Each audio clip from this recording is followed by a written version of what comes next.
Recuperando la memoria.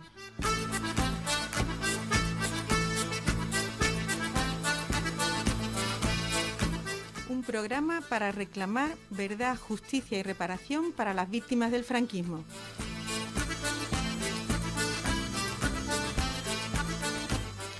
Promovido por la Asociación para la Memoria Histórica y la Justicia de Andalucía, AMIJA.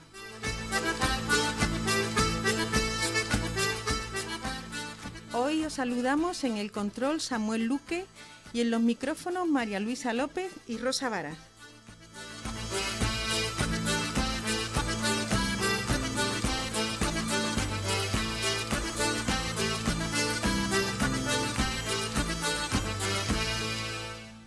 Hola, buenas tardes. Hola también a María Luisa, que nos falló la última vez porque tuvo un pequeño contratiempo, pero que ya la tenemos aquí. Buenas tardes a todas y a todos. Bueno, pues María Luisa y yo y los invitados que vamos a tener, hoy os vamos a hablar de un tema bastante importante y que no es fácil que se hable en los medios de comunicación de masa. Vamos a hablar del papel que tuvo la Iglesia Católica en el golpe de Estado de 1936 y en la dictadura posterior que vivimos en España durante más de 40 años, encabezada por el general Franco. Nos lo van a contar, van a estar con nosotros hoy, pero por teléfono, Francisco Espinosa y José María García Márquez, que son coautores de un libro que se acaba de publicar, Por la religión y la patria, la Iglesia y el golpe militar de julio de 1936, y después hablaremos también con Juan José Picó, de la Asociación Europa Laica, que nos comentará los privilegios que aún hoy ostenta la Iglesia Católica en la sociedad española actual. Bueno, pues me dice Samuel que ya tenemos aquí con nosotros a Paco Espinosa. Paco, buenas tardes. Hola, buenas tardes. Hola. Buenas tardes, Paco. Aquí está María Luisa López. Buenas tardes. Encantada de tenerte aquí las dos. Bueno, Paco, pues mira, nosotros vamos a ir preguntándote un poquito a la limón. La primera pregunta es un poco retórica, pero yo creo que es interesante decirlo. ¿Apoyó la Iglesia Católica al golpe militar de 1936 y a la posterior dictadura franquista? Bueno, hay pruebas de que efectivamente la Iglesia estaba en una actitud, en general estaba a la expectativa, pero hubo sitios donde sí estaba implicada y hubo sitios donde las sacristías funcionaron de sitios de reunión y existía ya una implicación directa con lo que estaba ocurriendo, ¿no? La Iglesia sentía que como se desarrollara la política del Frente Popular, sus días estaban contados, ¿no? No se veía en ese ambiente la Iglesia, como tampoco se vio durante todos los años de la República, ¿no? Entonces, bueno, pues evidentemente la Iglesia estaba deseando que hubiera un corte brusco, como fue el que ocurrió y con el que colaboró, al que bendijo y hizo todo lo posible por él, ¿no? Uh-huh. Paco, ¿ese apoyo de la Iglesia tuvo alguna explicación? ¿Por qué fue? ¿Hubo algunas agresiones anteriores, como puede ser el laicismo de la República, ya que la Segunda República fue la que por primera vez en la historia promulgó la separación de Iglesia y el Estado y elaboró leyes para acabar con muchos de los privilegios que tenía? ¿Fue esta la principal causa de su inamapresión hacia la República? Hombre, la Iglesia, yo desde un principio, todo lo que toda la legislación republicana, desde un principio, resultó una agresión para la Iglesia, porque la Iglesia llevaba siglos de unión con el poder, de buenas relaciones, era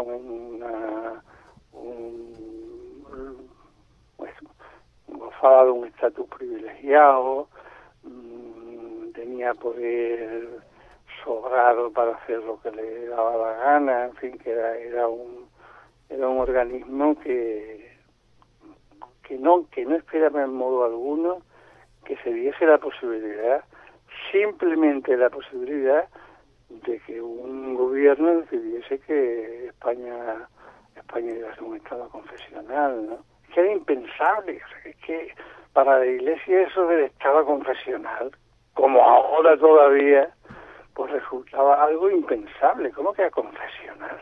España es un país católico por narices, ¿no? Y dependen de nosotros y tienen que estar aguantando los sermones que estamos dando y tienen que aguantar todo lo que le aportamos, ¿no? Entonces, bueno, pues claro, con la Iglesia fue todo mal desde el principio. Mal porque además había una agresividad ahí acumulada de mucho tiempo atrás, ¿no? Y bueno, aparte de los sucesos de mayo del 31, recién proclamada la República, hubo alguna quema de iglesias por ahí. Normalmente durante la República, durante el resto del bienio ese y en el bienio negro, si efectuamos en el caso de la Revolución Asturiana, durante el Frente Popular no hubo nada contra la Iglesia. No se conoce que hubiera una agresión especial, ni simplemente la agresión especial era que la Iglesia estaba poniéndose en su sitio, se estaba poniendo a la Iglesia en su sitio. Los curas en los informes que daban, tenían que dar informes cada 5 años a los obispos respectivos. Son informes muy interesantes, conocemos muy poco porque los archivos eclesiásticos son como el misterio de la Santísima Trinidad. Y bueno, pues los curas mostraban cómo les fastidiaba enormemente que no se les pudiera la actitud que se les tenía antes. Paco, mostraban,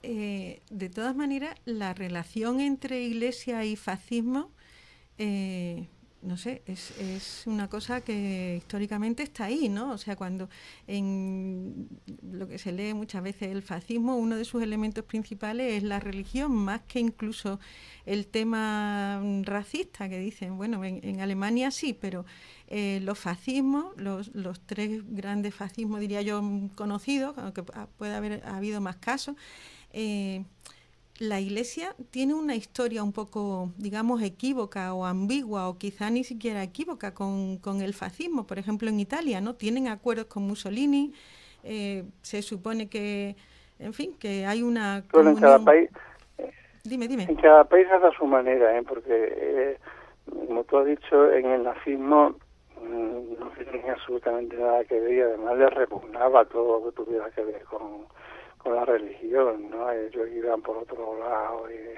En Italia estaba el pacto de Letrán, ese que hacen con la Iglesia, y la Iglesia italiana colabora.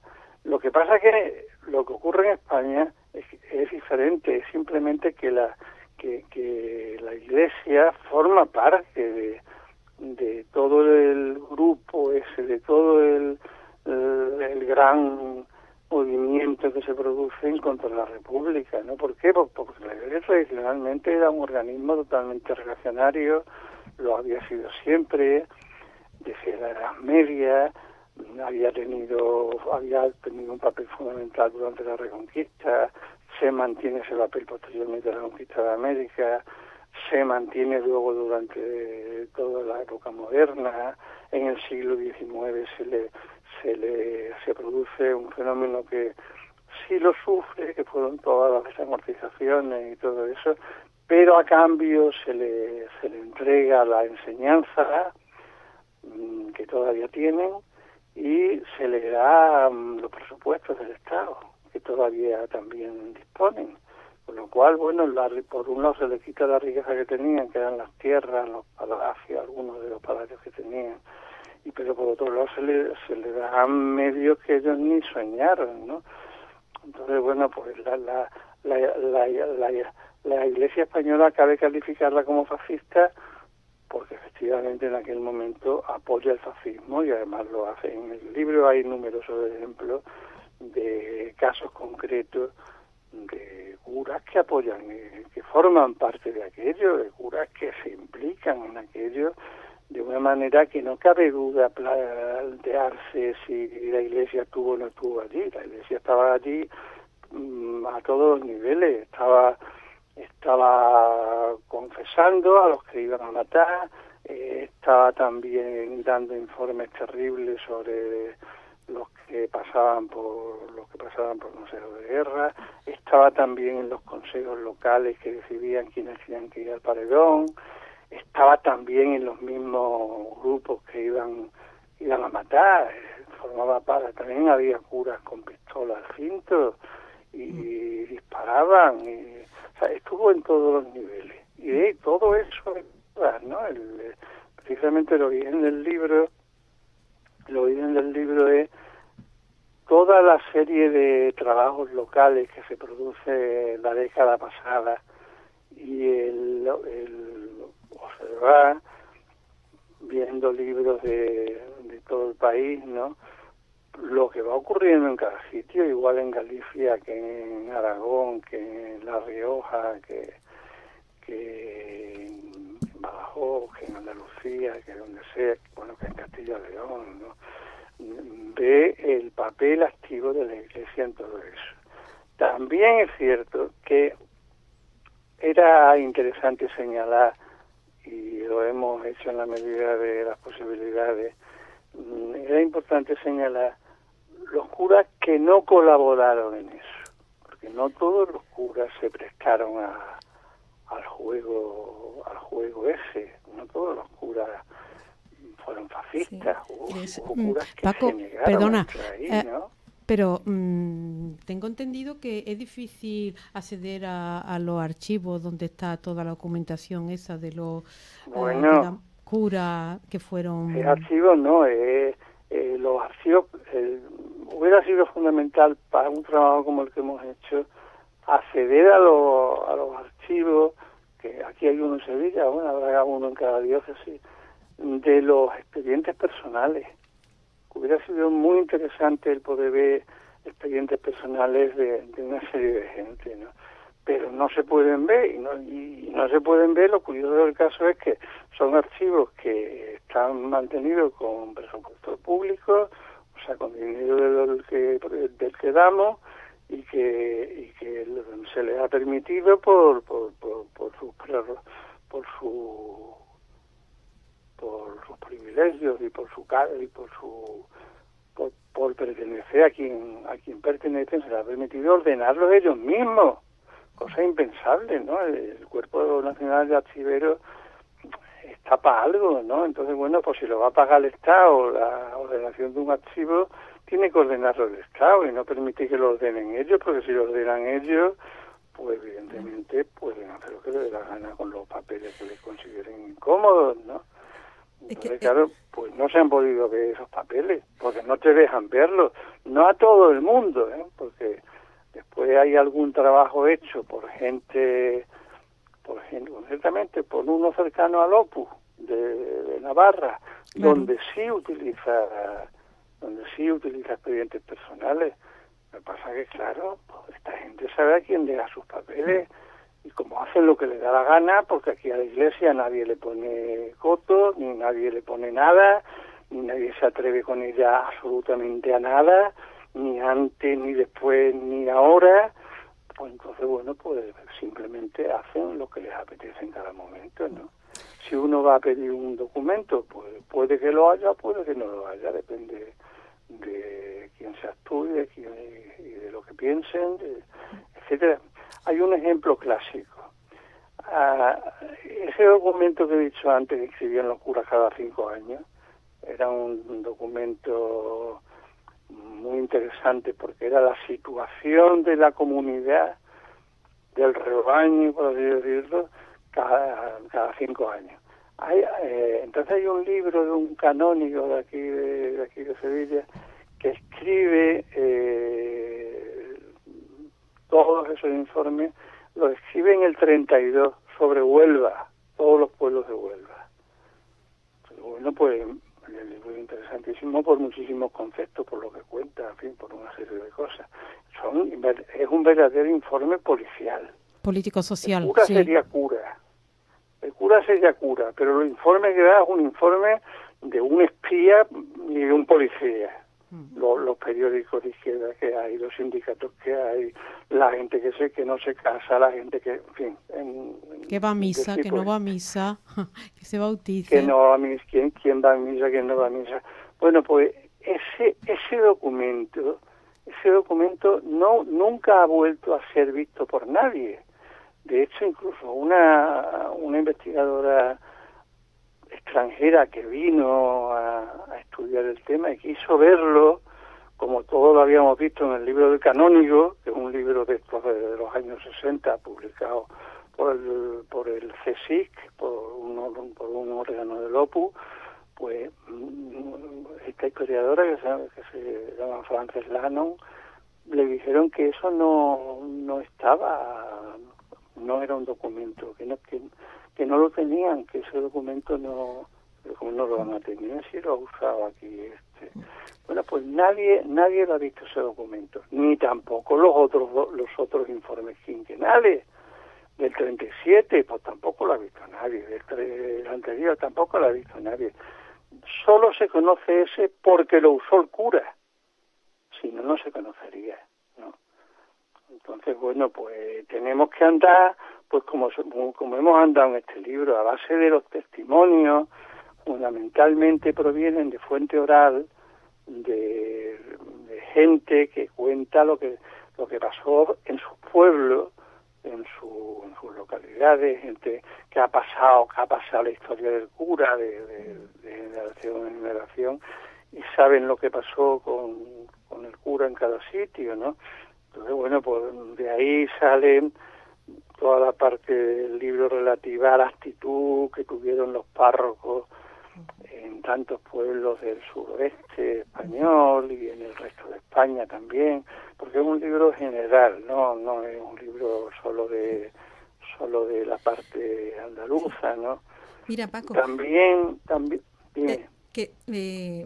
También va a estar con nosotros en el programa ahora José María García Márquez, la otra persona que ha hecho el libro contigo. Cuando haga falta, pasa que me pongo a hablar y no... Bueno, yo creo que habíamos comentado un poco que después que sí es importante decir que había una oposición dentro de la Iglesia y que precisamente el oscurantismo de la Iglesia impide que esas cosas se conozcan más, aunque se van conociendo, y bueno, eso es lo que estás tú comentando, las dificultades y los papeles que tuvieron, ¿no? Pues José María, es que hemos tenido un problemilla con el teléfono que tú ya conoces, y entonces José María está llamando, pero como tenemos una línea estamos viendo que llama, pero no entra ahora. Entonces no puede. Paco, vamos a darle paso a él, ¿eh? Dime. Sí, si queréis cuelgo. Pues para que... Hace falta que cuelgue yo para que entre él. Sí, porque es una línea nada más, pues que hoy vamos.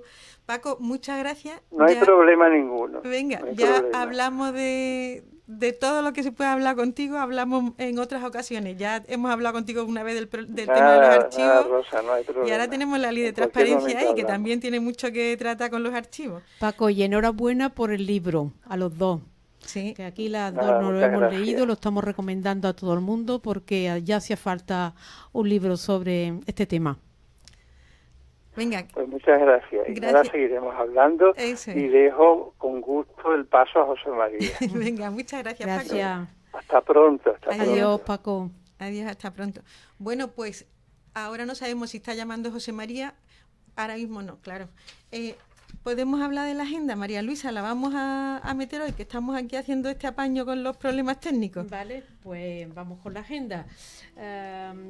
Queríamos contaros que en la campaña de crowdfunding para todos los nombres, que ya hemos hablado en programas anteriores, que como sabéis, la página de todos los nombres es una base de datos muy importante para las personas que tienen familiares desaparecidos y demás. Bueno, pues ha sido todo un éxito, se ha logrado la cantidad que nos habíamos propuesto y que queríamos deciros que este último sábado de mes, como todos los sábados últimos de mes, la concentración de la Gavidia, que como sabéis en la concentración donde se reúnen familiares y asociaciones de memoria histórica, se va a hacer entrega de los regalos, obsequios a aquellas personas que hayan contribuido económicamente en la página.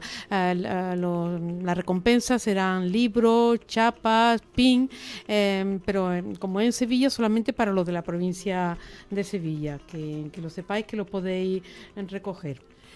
Me está diciendo Samuel que ya tenemos ahí a José María García Márquez, y entonces le damos paso, Luisa. Vale.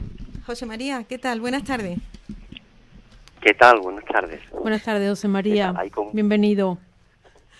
Buenas tardes, gracias. Aquí estamos María Luisa López y yo, las dos de Amija, llevando el programa para adelante.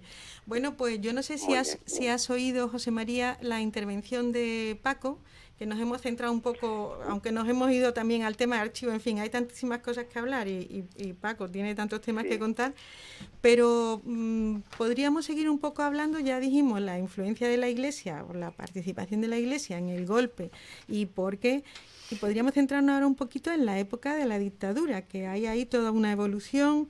¿Es el soporte o es uno de los grandes soportes ideológicos la Iglesia, el nacionalcatolicismo que se llamó de la dictadura?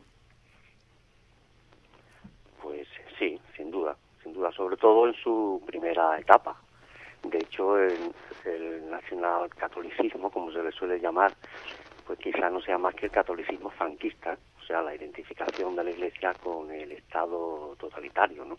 Es lo que le da gran parte de la cobertura ideológica que tiene el régimen. Incluso hay historiadores como Ricard Viñes, que dice que la Iglesia no colaboró con el franquismo, sino que formaba parte del franquismo, ¿no? El Estado se convirtió en confesional, ¿no? Y lo primero que hizo fue ir incorporando, ¿no?, la moral católica, la religión católica, a la ley, como si fuera la sharia musulmana de algunos países, ¿no? Claro, la dictadura lo que hace es acogerse a la religión por su interés también de irse presentando de cara a Europa con otro barniz ideológico, no tan puramente fascista como en los primeros años, ¿no? La Iglesia apoya al régimen y a cambio, pues claro, recibe prerrogativas de todo tipo, de todo tipo. ¿El concordato? Eso, queríamos preguntarte, José María, que el concordato que firmó la dictadura con el Vaticano en 1963 hizo que fuese que se reconociera el país que reconoció por primera vez a la dictadura. Sí, a la dictadura, sí. El concordato. Bueno, el concordato. Exactamente, es un acuerdo Iglesia-Santa Sede y ahí se recogen un montón de, en fin, las relaciones que iba a tener el Estado español, la dictadura con la Iglesia, y tiene una serie de privilegios que decía Paco Espinosa, que algunos llegan hasta hoy, ¿no? El concordato es pieza clave. Y también los privilegios que se regulaban en el concordato, de hecho, estaban prácticamente todos en marcha ya desde que terminó la guerra. El concordato lo que hace es dar una forma jurídica a muchas prerrogativas que ya existían desde los primeros momentos. O sea, eso no se puede olvidar. De hecho, las primeras cuestiones que consigue la Iglesia son la derogación de toda la legislación civil de la República, ¿no? La ley del matrimonio civil, la del divorcio, todas esas, la secularización de los cementerios, todo eso se quita de en medio, se vuelven a levantar las tapias en los cementerios, ¿no? Y desde primera hora se empiezan a conceder, ¿no?, prerrogativas incluso más allá de lo que luego fue el concordato. Verás, cuando estaba todavía terminando la guerra, que todavía no había ni siquiera acabado, el Estado, el gobierno, en este caso el gobierno de Burgos, ¿no?, estaba pagando a los sacerdotes que se mandaban a los pueblos que se iban ocupando. Imagínate, o sea, lo que estaban haciendo. Cuando termina la guerra, ellos se dan cuenta de que con la depuración del magisterio tan grande que habían llevado a cabo, faltan muchísimos pueblos en este país que no tienen maestros, y que los que tienen, los que se han quedado, no quieren ir a los pueblos pequeños. Pues claro, están mal comunicados y tal, y en España son más de 3.000 los pueblos que no llegan a 500 habitantes. Bueno, pues la Iglesia consigue, ¿no?, que sus curas puedan encargarse de esos colegios, y no estaban preparados para la enseñanza, estaban preparados para adoctrinar. Eso se hace por ley, ¿no? Cuando colocan de nuevo, por ejemplo, la enseñanza, ¿no?, religiosa a todos los niveles, obligan a todos los maestros nacionales que salieron con el título durante la República a hacer un examen de religión y de moral, porque si no, no se consideraban adecuados, decía el texto legal. Así una cosa y otra. Cuando llevan la enseñanza religiosa a la universidad, ya no a la primera enseñanza, los profesores que estaban encargados de llevarla a cabo cobraban lo mismo que los catedráticos. O sea, todo este tipo de cosas que son prerrogativas una detrás de otra que se le van concediendo, ¿no? Algunas luego se van a sacralizar, van a revestir forma jurídica en el concordato, pero cuando se llega al concordato, que es en 1953, la Iglesia española está en el cenit de su poder. La enseñanza precisamente es uno de los temas, yo creo que en el que más se ve el cambio de rumbo del país con respecto a la República, ¿no? Porque la República no permite que las entidades religiosas enseñen, ¿no? En la República las órdenes religiosas no podían enseñar, y es un tema clave en la formación de un país, ¿no? Totalmente, y es ahí donde la Iglesia se emplea a fondo con el nuevo régimen y donde el régimen cede totalmente. La enseñanza pasa a ser en sus manos un adoctrinamiento sin precedentes, ¿no? Se recupera lo que se había conseguido, lo que se había perdido durante la República, pero a su vez se vuelve con una auténtica asfixia ideológica de los alumnos, ¿no? Que las personas no pueden olvidar que en los colegios se estaba adoctrinando permanentemente, ¿no?, a todos los alumnos de este país, ¿no? Y sobre todo en los pueblos es donde más manifestó el integrismo religioso que había en la posguerra, ¿no? Y eso para la Iglesia fue fundamental. El control de la educación lo ha sido siempre, ¿no? No solamente su papel, este papel que ya citaba Paco, ¿no?, de la policía, cómo actuaba la Iglesia cómo actuaba la Iglesia de policía, ¿no?, que era algo impresionante, ¿no?, con sus informes de buena conducta, el papel que tuvo, ¿no?, en los informes que daban las cárceles, que eran determinantes para obtener la libertad provisional, ¿no? No, si se quiere ver de verdad lo que era la Iglesia, su papel de policía y su interés en la enseñanza, casi todo el mundo tendría que estar obligado alguna vez en su vida en examinar los informes que hicieron los curas en los expedientes de depuración del magisterio. Ahí se ve bien lo que fue la política, ¿no?, de enseñanza que tuvieron interés la Iglesia en llevar a cabo, ¿no? Y por supuesto, esa presencia que se dio en la enseñanza se hizo también tutelar en casi todo el país. Ellos no solamente estuvieron presentes, como se suele hablar, en la enseñanza, no, las curas estaban presentes en el ejército con los capellanes, en las cárceles, para esos informes, en los hospitales, en las cortes como obispos, estaban en todas partes. Claro. ¿No? Y la enseñanza fue, desde luego, su principal arma de batalla. Bueno, lo sigue siendo, Es un elemento clave el tema de la enseñanza de las nuevas generaciones, evidente, pero en realidad, la influencia o el control de la Iglesia era un control, digamos, pretendía al menos el control de la moralidad, digamos, de toda la sociedad, ¿no?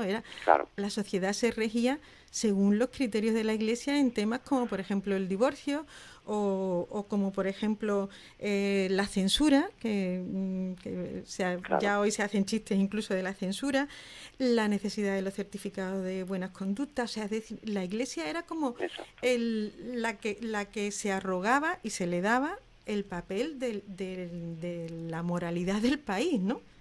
Exacto. El país se hizo confesional, claro.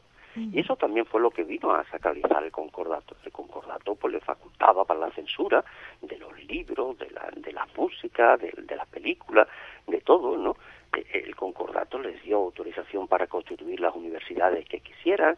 El concordato le facilitó también el que tuvieran ellos sus periódicos, sus estaciones de radio, que todavía lo siguen teniendo, ¿no? Y demás, ¿no?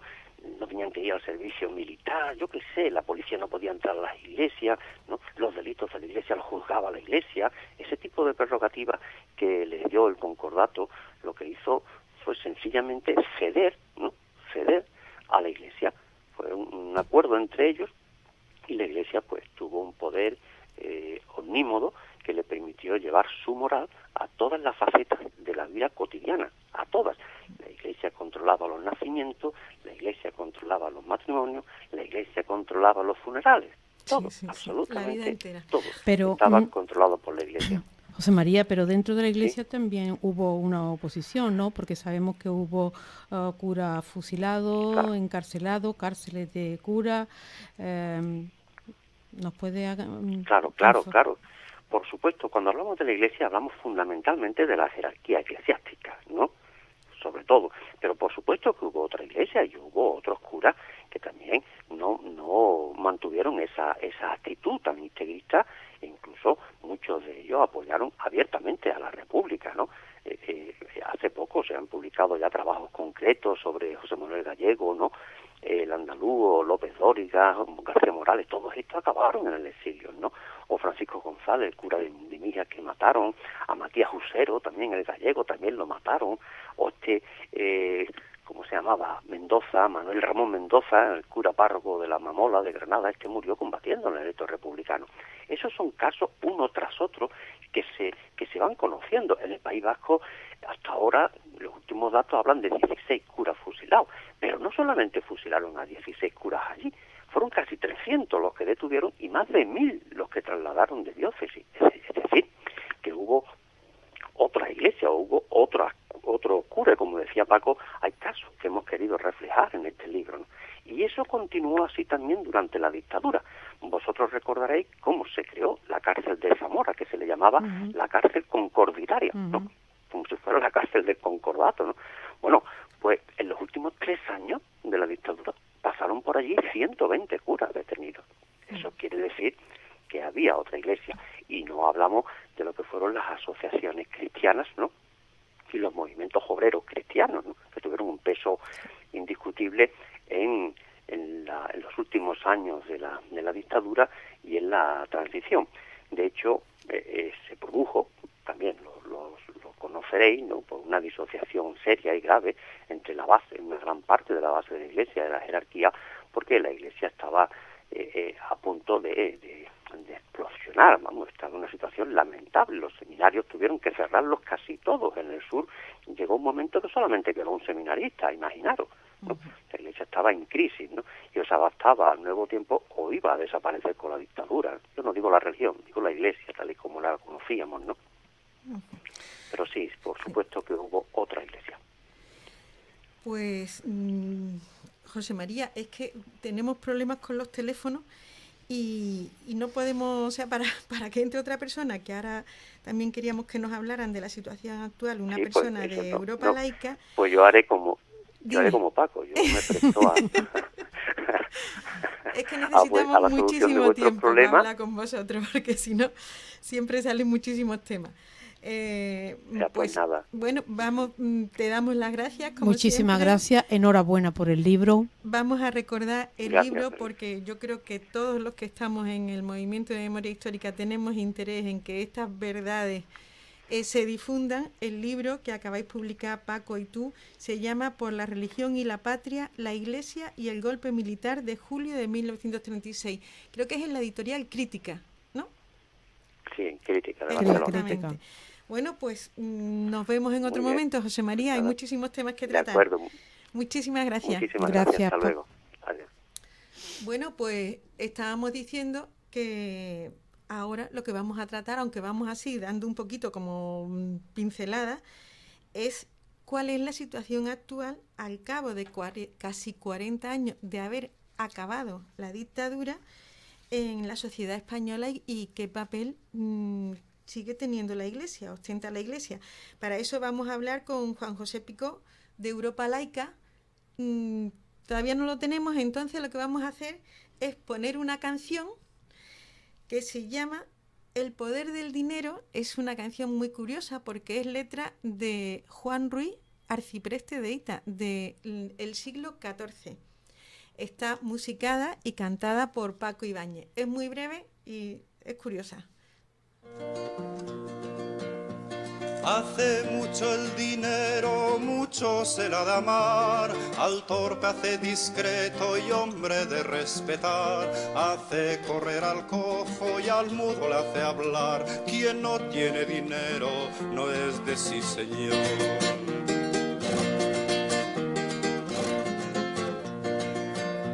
También al hombre necio y rudo labrador, dineros le convierten en hidalgo doctor. Cuanto más rico es uno, más grande su valor. Quien no tiene dinero no es de sí señor.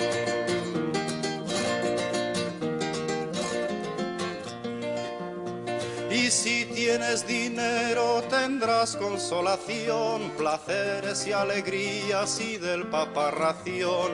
Comprarás paraíso, ganarás la salvación. Donde hay mucho dinero hay mucha bendición.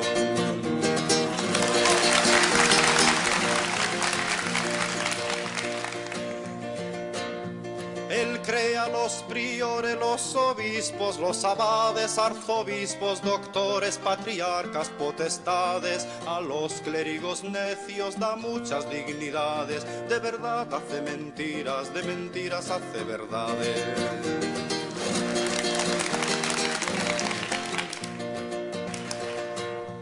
Dicen frailes y clérigos que aman a Dios servir, mas si huelen que el rico está para morir y oyen que su dinero empieza a retiñir, por quien ha de cogerlo empiezan a reñir.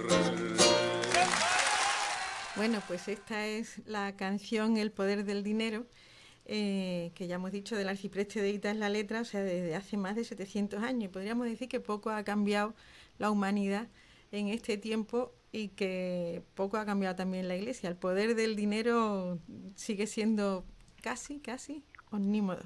Pensamos que no del todo, que hay gente que valora también muchísimas otras cosas. Bueno, me dicen que ya tenemos ahí a Juan José Picó. Hola, Juan José. ¿Qué hay? Buenas tardes. Hola. Mira, vamos a presentarte un poquito. Tú eres de la asociación Europa Laica, que promueve la separación Iglesia-Estado y defiende pues la libertad de conciencia de todo el mundo y la posibilidad de que cada uno, bueno, sería el pluralismo ideológico en pie de igualdad para cualquier persona, ¿no? Ese es el objetivo. Entonces, como vosotros estáis muy encima y como que tenéis un observatorio de cómo se va llevando este objetivo de esta pluralidad y la libertad de conciencia, pues yo creo que eres una persona muy apropiada para decirnos, por ejemplo, lo primero, la visión general de la influencia de la Iglesia Católica en estos momentos en la sociedad española. ¿Cómo lo ves? Bueno, pues muchas gracias. Yo creo que has identificado claramente cuáles son los objetivos de Europa Laica, una asociación que aunque se llame Europa Laica, pero básicamente estamos trabajando aquí en España, aunque tenemos contactos con otras organizaciones laicistas, también de España y también de Europa. Y el objetivo fundamental pues es el que has comentado tú, es decir, lógicamente buscar una libertad de conciencia y una separación Iglesia-Estado en el sentido de entender que las creencias, y más de tipo religioso, pertenecen al ámbito privado y no al ámbito público. Y mirándolo bajo ese punto de vista, porque claro, la situación en España pues es una situación de un Estado formalmente aconfesional, según se indica en el artículo 16 de la Constitución, pero con tal de que rascas un poquito, y no falta rascar mucho, pues te das cuenta de que realmente pues todavía subsisten en toda la legislación y en los comportamientos culturales y también de las administraciones fundamentalmente, pues toda esta reminiscencia del nacionalcatolicismo que venimos arrastrando por los siglos de los siglos, con breves periodos como fue, por ejemplo, la Segunda República. Y en ese marco pues es donde chirrían todas esto de la que existe esa separación de la Iglesia y el Estado en distintos aspectos que podemos comentar. No existe tampoco una verdadera libertad de conciencia, como mucho pues está regulado por ley, una ley de libertad religiosa, con lo cual pues realmente te quedas a mitad, sobre todo por las personas que no somos creyentes o que participan de otro tipo de creencias.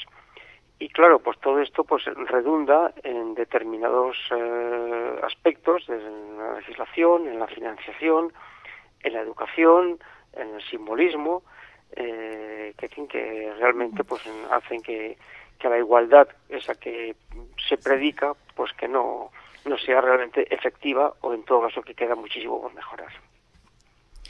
Juan José, la Iglesia Católica está financiada aquí en España por el Estado. ¿Qué nos puedes decir de eso? ¿Qué te parece? ¿Cómo lo ves? ¿En comparación con otros países? Sí, bueno, yo creo que el tema de la financiación de la Iglesia es uno de los aspectos estos de cómo la Iglesia está incrustada en todo lo que es lo público cuando tiene que estar en lo privado. Y entendiendo de que esta incrustación de la Iglesia en lo público pues es responsabilidad de los gobiernos de turno, es decir, de los gobiernos y a todos los niveles, es decir, no solamente del gobierno central, sino también del gobierno de las autonomías y de los municipios. A nivel del gobierno central, pues básicamente son todas las legislaciones amplias, como puede ser todo el tema de la financiación, ¿no? Y en el tema de la financiación, pues está claro que la Iglesia, que es una sociedad tremendamente rica, el primer propietario inmobiliario de bienes en España de todo tipo, además de hablar de otros aspectos culturales, de patrimonio, artístico, etcétera, etcétera, emisoras de radio, pues sigue recibiendo una alta financiación por parte del Estado.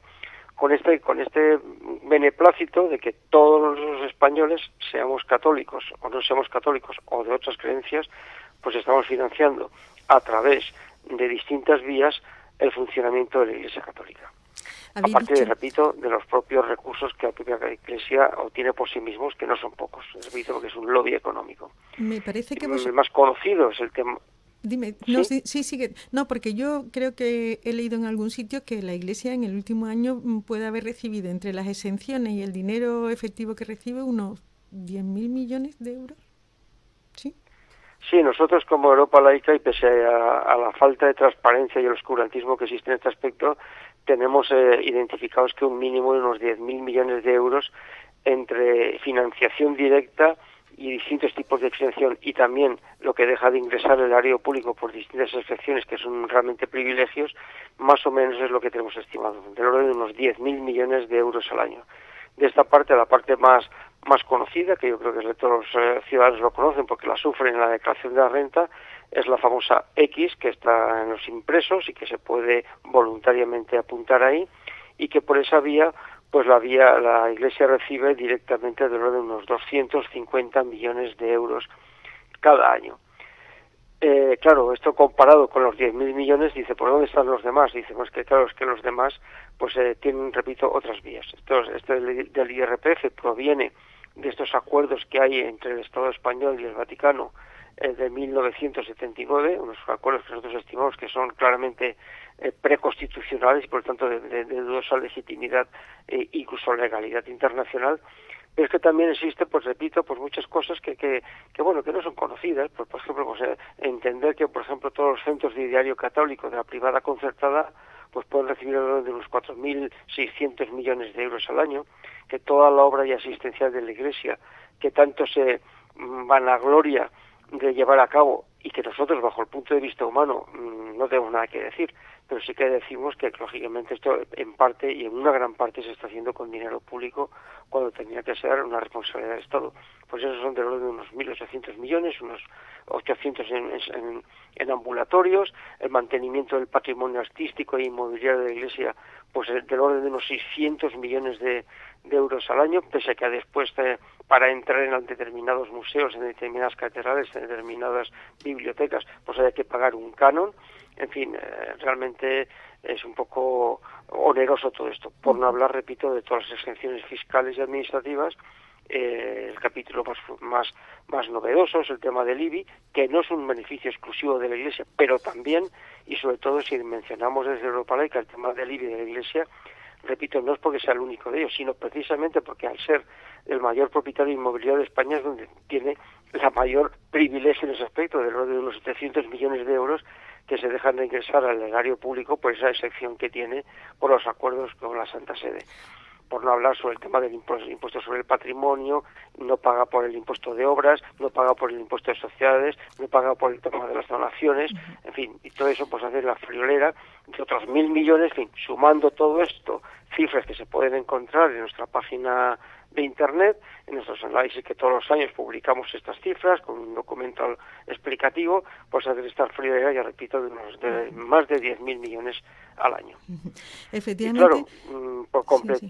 Y claro, por completar todo esto choca pues con este estado confesional que tenemos y sobre todo choca con el creciente grado de secularización que existe en la sociedad española. Es decir, no se entiende en otras sociedades que pudieran ser tremendamente católicas o que todo el mundo lo fuera, pues bueno, no sé, yo creo que tampoco estoy justificado, pero es que en España eso ya no es así. Yo tengo delante de mí ahora mismo el barómetro del Centro de Investigación Sociológica, es un dato oficial del Estado, de enero del 2014, ha publicado también el de abril, pero me estoy refiriendo al de enero, por lo que después te comentaré, y aquí pues se declaran, españoles que se declaran católicos, redondeando cifras, el 70%, por más de que evidentemente en la franja de edad de 18 a 34 años solamente el 53%.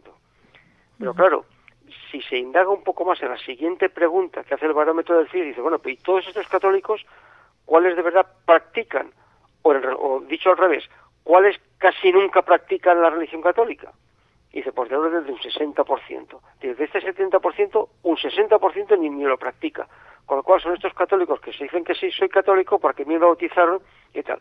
Lo cual quiero salir al paso, porque tampoco se trataría un tema de números. Como son muchos católicos, muchos, pocos o los que fueran, pues tienen que tener estos privilegios. Y yo creo que ese es un malentendimiento. Uh-huh.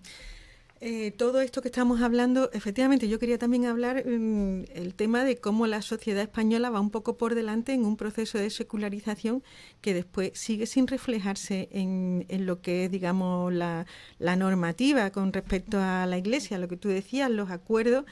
Antes hemos estado hablando con José María García del concordato del 53 que se firma cuando la dictadura. Ajá.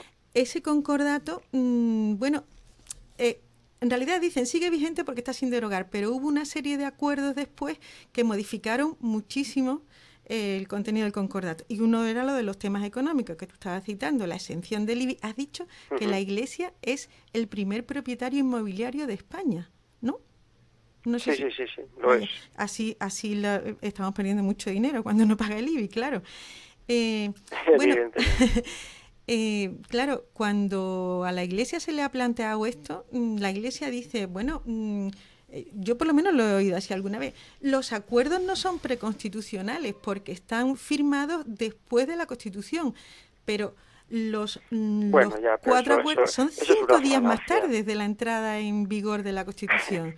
Justo. Es que eso es una falacia. Se firmaron el 3 de enero de 1979 y como cualquier persona razonable puede entender, estos acuerdos llevaban mucho tiempo trabajándose, y estaban cocinados al amparo de unos acuerdos que era el concordato, al amparo de una política que luego no tuvo ni la delicadeza de pasar por el filtro de la Constitución, sino que esperarse a firmarlo 5 días después para decir que eran constitucionales. En todo caso, todo este tema, sean o no pre o post constitucionales, lo que está claro es que estos acuerdos superan lo que es el marco constitucional. Porque claro, cuando en el acuerdo de la financiación dice que la Iglesia se autofinanciará, pues llevamos ya más de 40 años y aquí la Iglesia no se ha autofinanciado, sino que los distintos gobiernos de turno le han favorecido ese tema.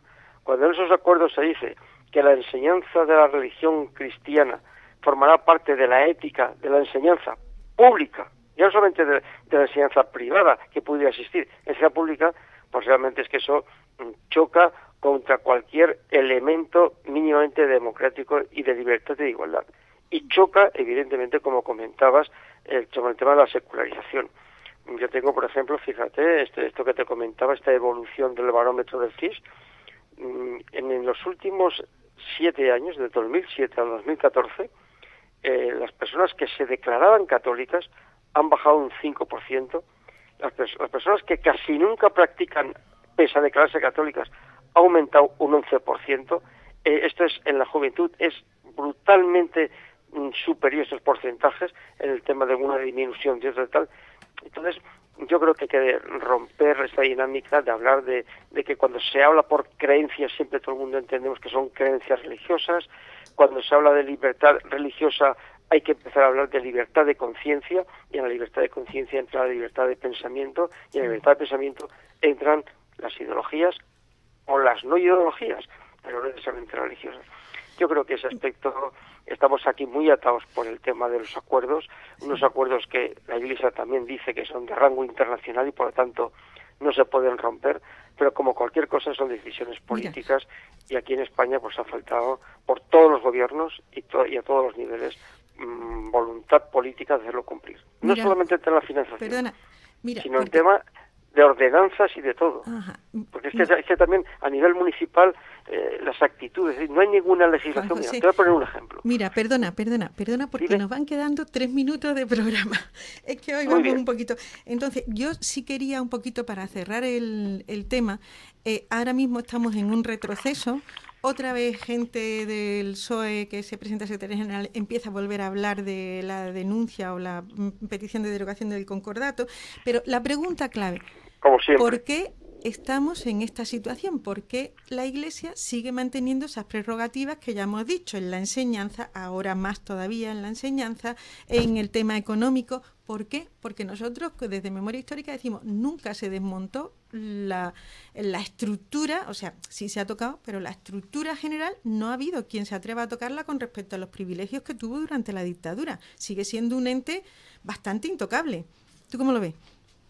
Yo en mi opinión sería dos puntos claves. Por una parte, todo el atraso cultural que llevamos en este país, evidentemente tiene en esta intromisión de la Iglesia su caldo de cultivo, y esto pues tiene su tiempo también de salida.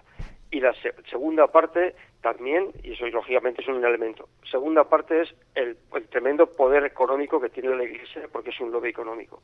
Y pese a eso, lo que está claro es que de la noche a la mañana no se puede pasar hacia un Estado laico, que es lo que nos gustaría y con lo que debería ser, pero sí que se puede ir avanzando hacia ese Estado laico, con legislaciones y también con actitudes, porque no todo depende de la ley. Te iba a comentar el tema del alcalde de Zaragoza. El alcalde de Zaragoza, señor Bello, del Partido Socialista, ninguna ley le obliga a que tenga que salir en las procesiones, ninguna ley le obliga a que tenga que jurar y tener en su ayuntamiento el crucifijo. Sin embargo, son actitudes en muchos gobiernos, incluso de llamados de izquierda, que eso hay que cambiarlo. Entonces yo creo que el problema que ha tenido este país con el distinto gobierno turno, que en lugar de avanzar hacia el Estado laico, ha habido un retroceso, sí. Y con el Partido Popular todavía mucho mayor retroceso. Con lo cual aquí lo que se necesita es una ruptura claramente con todas las cosas adquiridas y avanzar hacia el Estado laico. Bueno, Juan José, nos tenemos que ir, es una lástima, pero muchas gracias, esperamos encontrarnos otra vez. Aquí estamos María Luisa López y yo. Gracias por estar con nosotros. Y nada, nos vemos en otro momento. Gracias por participar. Pues suerte por vuestro programa y adelante. Adiós, hasta otra vez. ¿Da tiempo? Bueno, recordaros la concentración de este último sábado del mes a las 12 de la mañana en la Plaza de la Gavidia, de familiares y asociaciones de memoria histórica. Buenas tardes. Nos vemos otra vez dentro de 2 martes, el 8 de julio, como siempre, de 6 a 7, aquí en Radiópolis, en el 88.0 de FM. Hasta entonces, salud y memoria.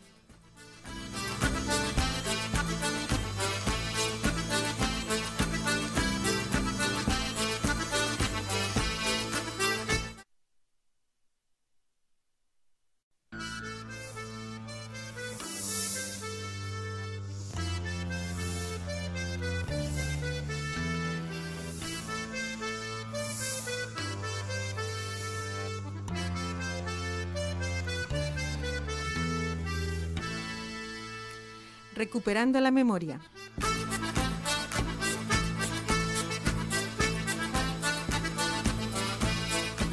Un programa para reclamar verdad, justicia y reparación para las víctimas del franquismo.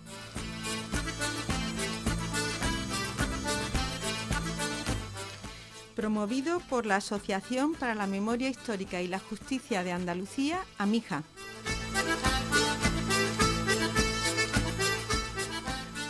Hoy os saludamos en el control Samuel Luque y en los micrófonos María Luisa López y Rosa Vara.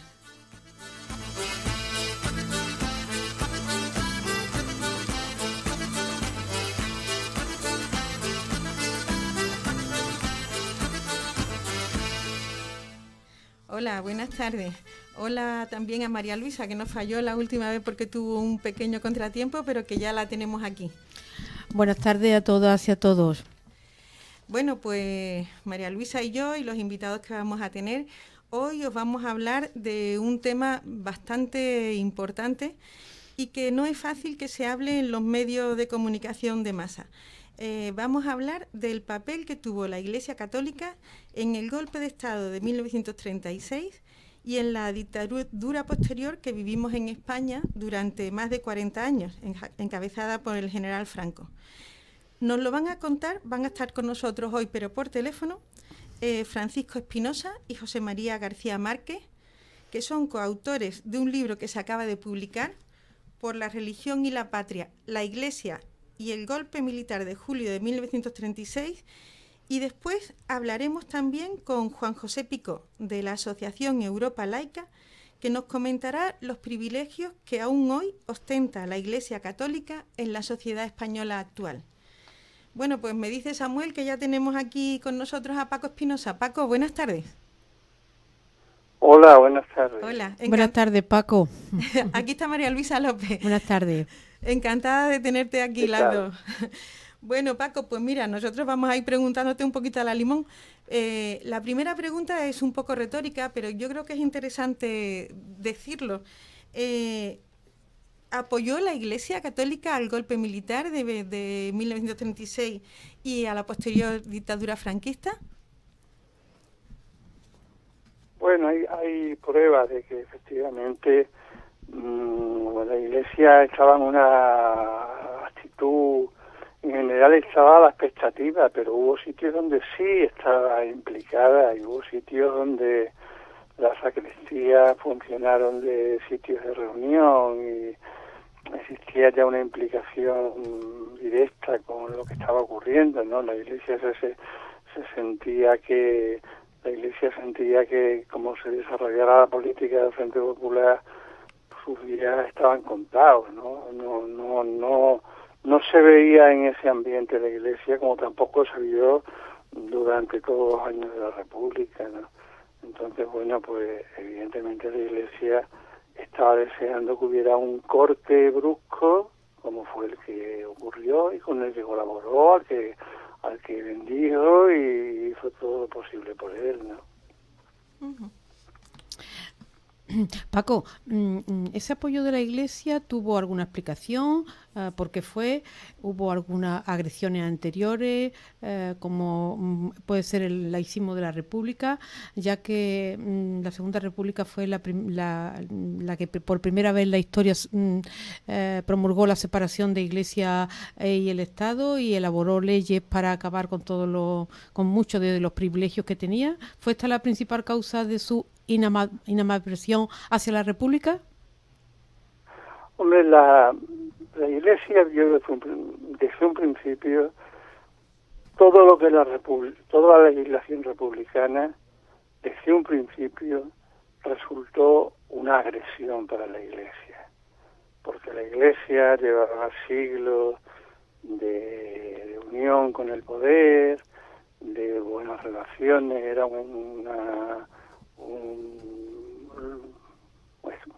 gozaba de un estatus privilegiado, tenía poder sobrado para hacer lo que le daba la gana, en fin, que era un organismo que no esperaba en modo alguno que se diese la posibilidad, simplemente la posibilidad de que un gobierno decidiese que España iba a ser un Estado confesional, ¿no? Es que era impensable, o sea, es que para la Iglesia eso del Estado confesional, como ahora todavía, pues resultaba algo impensable. ¿Cómo que era confesional?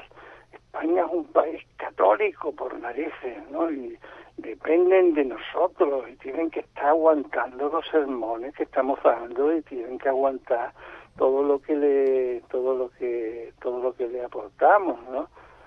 Entonces, bueno, pues claro, con la Iglesia fue todo mal desde el principio. Mal porque además había una agresividad ahí acumulada de mucho tiempo atrás, ¿no? Y bueno, aparte de los sucesos de mayo del 31, recién proclamada la República, hubo alguna quema de iglesias por ahí. Normalmente durante la República, durante el resto del bienio ese y en el bienio negro, si efectuamos en el caso de la Revolución Asturiana, durante el Frente Popular no hubo nada contra la Iglesia. No se conoce que hubiera una agresión especial, ni simplemente la agresión especial era que la Iglesia estaba poniéndose en su sitio, se estaba poniendo a la Iglesia en su sitio. Los curas en los informes que daban, tenían que dar informes cada 5 años a los obispos respectivos. Son informes muy interesantes, conocemos muy poco porque los archivos eclesiásticos son como el misterio de la Santísima Trinidad. Y bueno, pues los curas mostraban cómo les fastidiaba enormemente que no se les pudiera la actitud que se les tenía antes. Paco, mostraban, de todas maneras, la relación entre Iglesia y fascismo, no sé, es una cosa que históricamente está ahí, ¿no? O sea, cuando en lo que se lee muchas veces el fascismo, uno de sus elementos principales es la religión, más que incluso el tema racista, que dicen, bueno, en Alemania sí, pero los fascismos, los 3 grandes fascismos, diría yo, conocidos, aunque puede haber habido más casos, la Iglesia tiene una historia un poco, digamos, equívoca o ambigua, o quizá ni siquiera equívoca con el fascismo. Por ejemplo, en Italia, ¿no? Tienen acuerdos con Mussolini, se supone que, en fin, que hay una comunión. En cada país, Dime. En cada país es a su manera, porque, como tú has dicho, en el nazismo no tenía absolutamente nada que ver y además les repugnaba todo lo que tuviera que ver con la religión, ¿no? Ellos iban por otro lado. En Italia estaba el pacto de Letrán, ese que hacen con la Iglesia, y la Iglesia italiana colabora. Lo que pasa es que lo que ocurre en España es diferente, es simplemente que la Iglesia forma parte de todo el grupo ese, de todo el gran movimiento que se produce en contra de la República, ¿no? ¿Por qué? Porque la Iglesia tradicionalmente era un organismo totalmente reaccionario, lo había sido siempre, desde la Edad Media, había tenido un papel fundamental durante la Reconquista, se mantiene ese papel posteriormente a la conquista de América, se mantiene luego durante toda la época moderna. En el siglo XIX se produce un fenómeno que sí lo sufre, que fueron todas las desamortizaciones y todo eso, pero a cambio se le entrega la enseñanza que todavía tienen y se le da los presupuestos del Estado, que todavía también disponen. Con lo cual, bueno, por un lado se le quita la riqueza que tenían, que eran las tierras, los palacios, algunos de los palacios que tenían, pero por otro lado se le dan medios que ellos ni soñaron, ¿no? Entonces, bueno, pues la Iglesia española cabe calificarla como fascista porque efectivamente en aquel momento apoya el fascismo y además lo hace. En el libro hay numerosos ejemplos de casos concretos de curas que apoyan, que forman parte de aquello, de curas que se implican en aquello de una manera que no cabe duda plantearse si la Iglesia estuvo o no estuvo allí. La Iglesia estaba allí a todos los niveles, estaba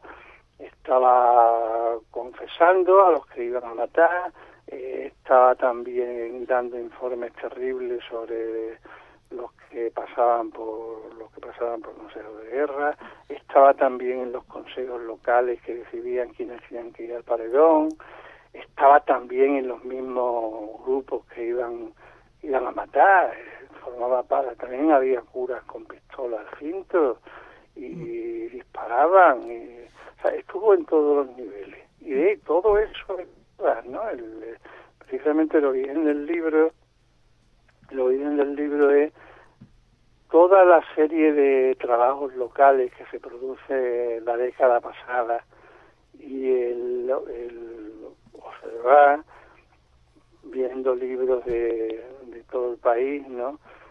Lo que va ocurriendo en cada sitio, igual en Galicia que en Aragón, que en La Rioja, que en Badajoz, que en Andalucía, que donde sea, bueno, que en Castilla y León, ¿no? Ve el papel activo de la Iglesia en todo eso. También es cierto que era interesante señalar, y lo hemos hecho en la medida de las posibilidades, era importante señalar los curas que no colaboraron en eso, porque no todos los curas se prestaron al juego ese, no todos los curas fueron fascistas, sí. hubo curas que Paco, se negaron perdona, a entrar ahí, ¿no? Pero tengo entendido que es difícil acceder a los archivos donde está toda la documentación esa de los digamos, curas que fueron... El archivo no, los archivos, hubiera sido fundamental para un trabajo como el que hemos hecho, acceder a los archivos, que aquí hay uno en Sevilla, bueno, habrá uno en cada diócesis, de los expedientes personales. Hubiera sido muy interesante el poder ver expedientes personales de una serie de gente, ¿no? Pero no se pueden ver, y no se pueden ver. Lo curioso del caso es que son archivos que están mantenidos con presupuesto público, o sea, con dinero del que damos, y que se les ha permitido por sus privilegios y por pertenecer a quien pertenecen, se les ha permitido ordenarlos ellos mismos, cosa impensable, ¿no? El Cuerpo Nacional de Archiveros está para algo, ¿no? Entonces, bueno, pues si lo va a pagar el Estado, la ordenación de un archivo, tiene que ordenarlo el Estado y no permite que lo ordenen ellos, porque si lo ordenan ellos, pues evidentemente pueden hacer lo que les dé la gana con los papeles que les consideren incómodos, ¿no? Entonces, claro, pues no se han podido ver esos papeles, porque no te dejan verlos, no a todo el mundo, ¿eh? Porque después hay algún trabajo hecho por gente, concretamente por uno cercano al Opus de Navarra, claro, donde sí utiliza expedientes personales. Me pasa que, claro, pues esta gente sabe a quién deja sus papeles, y como hacen lo que les da la gana, porque aquí a la Iglesia nadie le pone coto, ni nadie le pone nada, ni nadie se atreve con ella absolutamente a nada, ni antes, ni después, ni ahora, pues entonces, bueno, pues simplemente hacen lo que les apetece en cada momento, ¿no? Si uno va a pedir un documento, pues puede que lo haya, puede que no lo haya, depende de quién se actúe, y de lo que piensen, etcétera. Hay un ejemplo clásico. Ese documento que he dicho antes, que escribían los curas cada 5 años, era un documento muy interesante porque era la situación de la comunidad, del rebaño, por así decirlo, cada 5 años. Entonces hay un libro de un canónigo de aquí de Sevilla que escribe todos esos informes, los escribe en el 32 sobre Huelva, todos los pueblos de Huelva. bueno, pues el libro es interesantísimo por muchísimos conceptos, por lo que cuenta, en fin, por una serie de cosas. Es un verdadero informe policial. Político-social, El cura sí. sería cura. El cura sería cura, pero el informe que da es un informe de un espía y de un policía. Los periódicos de izquierda que hay, los sindicatos que hay, la gente que no se casa, la gente que, en fin... que va a misa, que no va a misa, que se bautiza. Que no va a misa, quién va a misa, quién no va a misa. Bueno, pues ese documento nunca ha vuelto a ser visto por nadie. De hecho, incluso una investigadora extranjera que vino a estudiar el tema y quiso verlo, como todos lo habíamos visto en el libro del Canónigo, que es un libro de los años 60, publicado por el CSIC, por un órgano del Opus, pues esta historiadora que se llama Frances Lannon, le dijeron que eso no estaba, no era un documento, que no lo tenían, que ese documento no lo van a tener, si lo ha usado aquí Bueno, pues nadie lo ha visto ese documento, ni tampoco los otros informes quinquenales del 37, pues tampoco lo ha visto nadie, del anterior tampoco lo ha visto nadie. Solo se conoce ese porque lo usó el cura, si no, no se conocería, ¿no? Entonces, bueno, pues tenemos que andar, pues como hemos andado en este libro, a base de los testimonios, fundamentalmente provienen de fuente oral, de gente que cuenta lo que pasó en sus pueblos, en sus localidades, gente que ha pasado la historia del cura de generación en generación, y saben lo que pasó con el cura en cada sitio, ¿no? Entonces, bueno, pues de ahí sale toda la parte del libro relativa a la actitud que tuvieron los párrocos en tantos pueblos del suroeste español y en el resto de España también, porque es un libro general, no es un libro solo de la parte andaluza, ¿no? Mira, Paco. También, dime. También va a estar con nosotros en el programa ahora José María García Márquez, Sí. la otra persona que lo ha sabía, hecho sí. el libro Tú córtame contigo. cuando haga falta, pasa que me pongo a hablar y no... Bueno, yo Pero creo me que cortas y ya habíamos está. comentado un poco que después que sí es importante decir que había una oposición dentro de la Iglesia y que precisamente el oscurantismo de la Iglesia impide que esas cosas se conozcan más, aunque se van conociendo, y bueno, eso es lo que estás tú comentando, las dificultades y los papeles que tuvieron, ¿no? Pues José María, es que hemos tenido un problemilla con el teléfono que tú ya conoces, y entonces José María está llamando, pero como tenemos una línea estamos viendo que llama, pero no entra ahora. Entonces No puede. No puede. Paco, vamos a darle paso a él, ¿eh? Dime. Sí, si queréis cuelgo. Pues para que... Hace falta que cuelgue yo para que entre él. Sí, porque es una línea nada Bueno, más, pues que hoy nada. vamos. Paco, muchas gracias. No hay problema ninguno. Venga, no hay ya problema. hablamos de todo lo que se puede hablar contigo, hablamos en otras ocasiones. Ya hemos hablado contigo una vez del tema de los archivos. Nada, Rosa, no hay problema. Y ahora tenemos la ley de En cualquier transparencia ahí, momento que hablamos. también tiene mucho que tratar con los archivos. Paco, y enhorabuena por el libro, a los dos. Sí. Que aquí las Nada, dos no lo muchas hemos gracias. leído, lo estamos recomendando a todo el mundo porque ya hacía falta un libro sobre este tema. Venga, Pues muchas gracias. Y Gracias. ahora seguiremos hablando. Eso es. Y dejo con gusto el paso a José María. venga, muchas gracias, Paco. Gracias. Hasta pronto. Hasta Adiós. Adiós, pronto. Paco. Adiós, hasta pronto. Bueno, pues ahora no sabemos si está llamando José María. Ahora mismo no, claro. ¿Podemos hablar de la agenda, María Luisa? La vamos a meter hoy, que estamos aquí haciendo este apaño con los problemas técnicos. Vale, pues vamos con la agenda.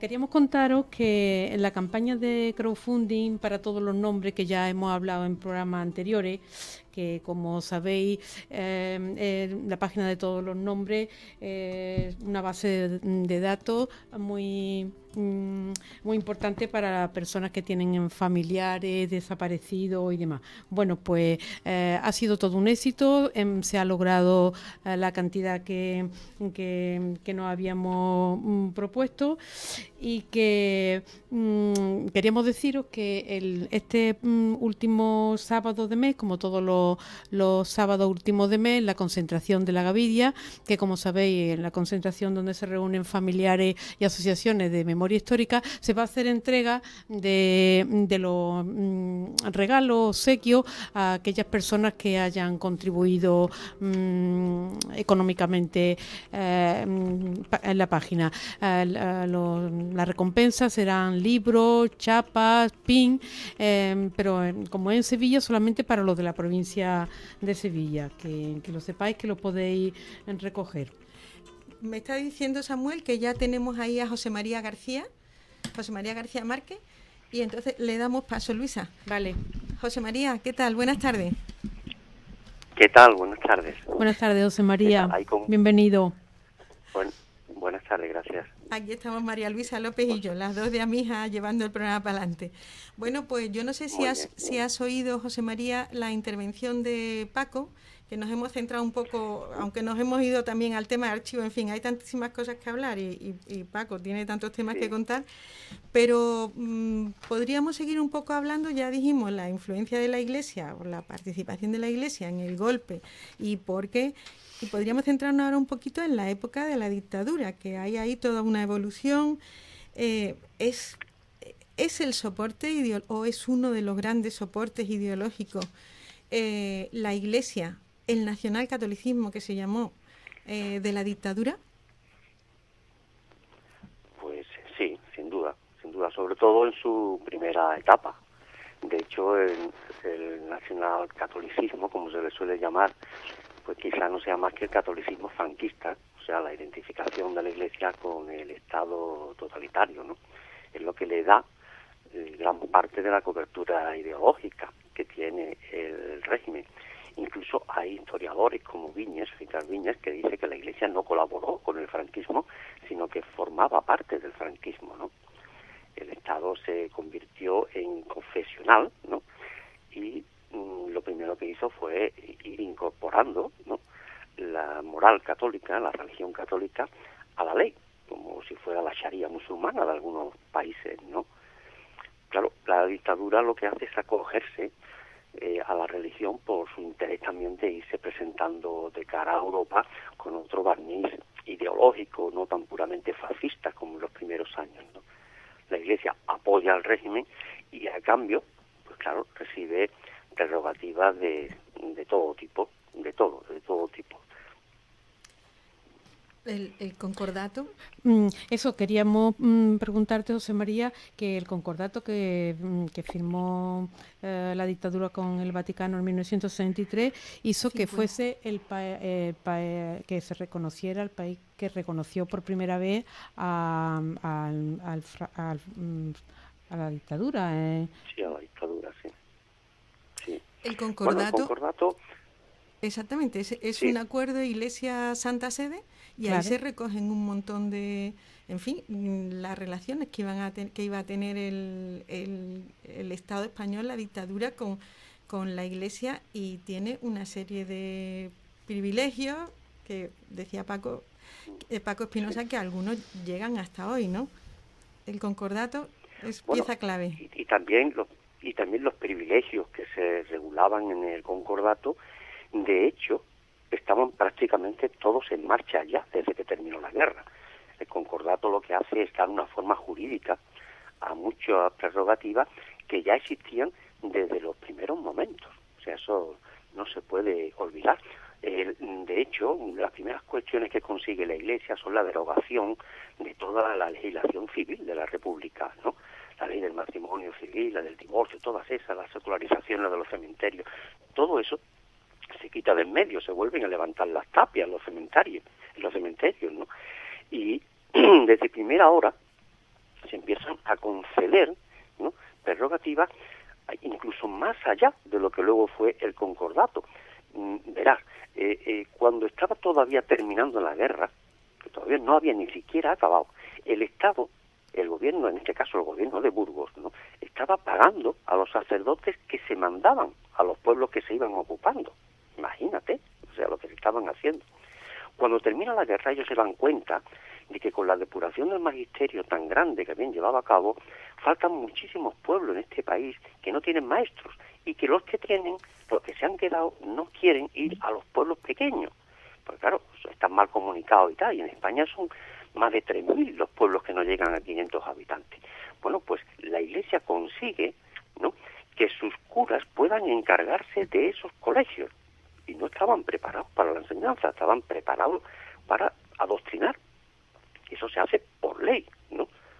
Cuando colocan de nuevo, por ejemplo, la enseñanza, ¿no?, religiosa a todos los niveles, obligan a todos los maestros nacionales que salieron con el título durante la República a hacer un examen de religión y de moral, porque si no, no se consideraban adecuados, decía el texto legal. Así una cosa y otra. Cuando llevan la enseñanza religiosa a la universidad, ya no a la primera enseñanza, los profesores que estaban encargados de llevarla a cabo cobraban lo mismo que los catedráticos. O sea, todo este tipo de cosas que son prerrogativas una detrás de otra que se le van concediendo, ¿no? Algunas luego se van a sacralizar, van a revestir forma jurídica en el concordato, pero cuando se llega al concordato, que es en 1953, la Iglesia española está en el cenit de su poder. La enseñanza precisamente es uno de los temas, yo creo que en el que más se ve el cambio de rumbo del país con respecto a la República, ¿no? Porque la República no permite que las entidades religiosas enseñen, ¿no? No. En la República las órdenes religiosas no podían enseñar, y es un tema clave en la formación de un país, ¿no? Totalmente, y es ahí donde la Iglesia se emplea a fondo con el nuevo régimen y donde el régimen cede totalmente. La enseñanza pasa a ser en sus manos un adoctrinamiento sin precedentes, ¿no? Se recupera lo que se había conseguido, lo que se había perdido durante la República, pero a su vez se vuelve con una auténtica asfixia ideológica de los alumnos, ¿no? Que las personas no pueden olvidar que en los colegios se estaba adoctrinando permanentemente, ¿no?, a todos los alumnos de este país, ¿no? Y sobre todo en los pueblos es donde más manifestó el integrismo religioso que había en la posguerra, ¿no? Y eso para la Iglesia fue fundamental. El control de la educación lo ha sido siempre, ¿no? No solamente su papel, este papel que ya citaba Paco, ¿no?, de la policía, cómo actuaba la Iglesia cómo actuaba la Iglesia de policía, ¿no?, que era algo impresionante, ¿no?, con sus informes de buena conducta, el papel que tuvo, ¿no?, en los informes que daban las cárceles, que eran determinantes para obtener la libertad provisional, ¿no? No, si se quiere ver de verdad lo que era la Iglesia, su papel de policía y su interés en la enseñanza, casi todo el mundo tendría que estar obligado alguna vez en su vida en examinar los informes que hicieron los curas en los expedientes de depuración del magisterio. Ahí se ve bien lo que fue la política, ¿no?, de enseñanza que tuvieron interés la Iglesia en llevar a cabo, ¿no? Y por supuesto, esa presencia que se dio en la enseñanza se hizo también tutelar en casi todo el país. Ellos no solamente estuvieron presentes como se suele hablar en la enseñanza, no, las curas estaban presentes en el ejército con los capellanes, en las cárceles, para esos informes, en los hospitales, en las cortes como obispos, estaban en todas partes. Claro. ¿No? Y la enseñanza fue, desde luego, su principal arma de batalla. Bueno, lo sigue siendo, Es un elemento clave el tema de la enseñanza de las nuevas generaciones, evidente, pero en realidad, verá, la influencia o el control de la Iglesia era un control, digamos, pretendía al menos el control de la moralidad, digamos, de toda la sociedad, ¿no? Claro. La sociedad se regía según los criterios de la Iglesia en temas como, por ejemplo, el divorcio o como por ejemplo la censura, Claro. ya hoy se hacen chistes incluso de la censura, la necesidad de los certificados de buenas conductas, o sea, es decir, la Iglesia era como Exacto. la que se arrogaba y se le daba el papel de la moralidad del país, ¿no? Exacto. El país se hizo confesional, claro. Y eso también fue lo que vino a sacralizar el concordato. El concordato pues le facultaba para la censura de los libros, de la música, de las películas, de todo, ¿no? El concordato les dio autorización para constituir las universidades que quisieran. El concordato le facilitó también el que tuvieran ellos sus periódicos, sus estaciones de radio, que todavía lo siguen teniendo, ¿no? Y demás, ¿no? No tenían que ir al servicio militar, yo qué sé, la policía no podía entrar a las iglesias, ¿no? Los delitos de la iglesia los juzgaba la iglesia. Ese tipo de prerrogativas que le dio el concordato, lo que hizo fue sencillamente ceder, ¿no? Ceder a la iglesia. Fue un acuerdo entre ellos y la iglesia pues tuvo un poder omnímodo que le permitió llevar su moral a todas las facetas de la vida cotidiana, a todas. La Iglesia controlaba los nacimientos, la Iglesia controlaba los matrimonios, la Iglesia controlaba los funerales, todo, Sí, absolutamente la vida entera. todo. Pero, estaba controlado por la Iglesia. José María, pero dentro de la Iglesia Sí. también hubo una oposición, ¿no? Porque sabemos que hubo cura fusilado, Claro. encarcelado, cárceles de cura. ¿Nos puede...? Claro. Por supuesto, cuando hablamos de la Iglesia hablamos fundamentalmente de la jerarquía eclesiástica, ¿no? Sobre todo. Pero por supuesto que hubo otra iglesia y hubo otros curas que también no mantuvieron esa actitud tan integrista, e incluso muchos de ellos apoyaron abiertamente a la República, ¿no? Hace poco se han publicado ya trabajos concretos sobre José Manuel Gallego, ¿no? El andaluz, López Dóriga, García Morales, todos estos acabaron en el exilio, ¿no?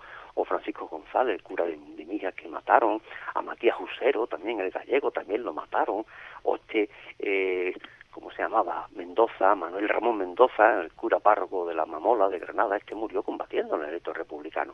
Esos son casos uno tras otro que se van conociendo. En el País Vasco, hasta ahora, los últimos datos hablan de 16 curas fusilados, pero no solamente fusilaron a 16 curas allí, fueron casi 300 los que detuvieron y más de 1000 los que trasladaron de diócesis. Es decir, que hubo otra iglesia, hubo otro cura, como decía Paco, hay casos que hemos querido reflejar en este libro, ¿no?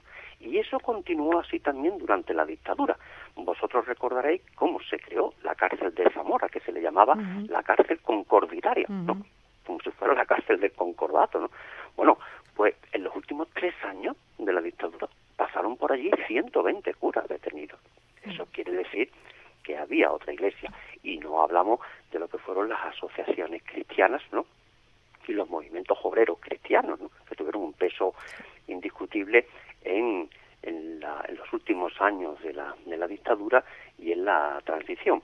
De hecho, se produjo, también lo conoceréis, ¿no? Por una disociación seria y grave entre la base, una gran parte de la base de la Iglesia, de la jerarquía, porque la Iglesia estaba a punto de explosionar, estaba en una situación lamentable. Los seminarios tuvieron que cerrarlos casi todos. En el sur llegó un momento que solamente quedó un seminarista, imaginaros, ¿no? La Iglesia estaba en crisis, ¿no? Y os adaptaba al nuevo tiempo o iba a desaparecer con la dictadura. Yo no digo la religión, digo la Iglesia tal y como la conocíamos, ¿no? Pero sí, por supuesto que hubo otra iglesia. Pues, José María, es que tenemos problemas con los teléfonos y no podemos, o sea, para que entre otra persona, que ahora también queríamos que nos hablaran de la situación actual, una persona pues, de Europa laica. Pues yo haré como Paco, yo me presto a... Es que necesitamos a la muchísimo tiempo problemas. para hablar con vosotros, porque si no, siempre salen muchísimos temas. Pues nada. Bueno, vamos, te damos las gracias. Como Muchísimas siempre. gracias, enhorabuena por el libro. Vamos a recordar el Gracias, libro porque yo creo que todos los que estamos en el movimiento de memoria histórica tenemos interés en que estas verdades se difundan. El libro que acabáis de publicar, Paco y tú, se llama Por la religión y la patria, la Iglesia y el golpe militar de julio de 1936. Creo que es en la editorial Crítica, ¿no? Sí, Crítica de Crítica. Barcelona. Exactamente. Bueno, pues nos vemos en otro momento, José María. Hay muchísimos temas que tratar. De acuerdo. Muchísimas gracias. Muchísimas gracias. Hasta luego. Adiós. Bueno, pues estábamos diciendo que ahora lo que vamos a tratar, aunque vamos así dando un poquito como pincelada, es cuál es la situación actual al cabo de casi 40 años de haber acabado la dictadura en la sociedad española y qué papel sigue teniendo la Iglesia, ostenta la Iglesia. Para eso vamos a hablar con Juan José Picó, de Europa Laica. Todavía no lo tenemos, entonces lo que vamos a hacer es poner una canción que se llama El poder del dinero. Es una canción muy curiosa porque es letra de Juan Ruiz, arcipreste de Hita, del siglo XIV. Está musicada y cantada por Paco Ibáñez. Es muy breve y es curiosa. Hace mucho el dinero, mucho se la da amar, al torpe hace discreto y hombre de respetar, hace correr al cojo y al mudo le hace hablar, quien no tiene dinero no es de sí señor.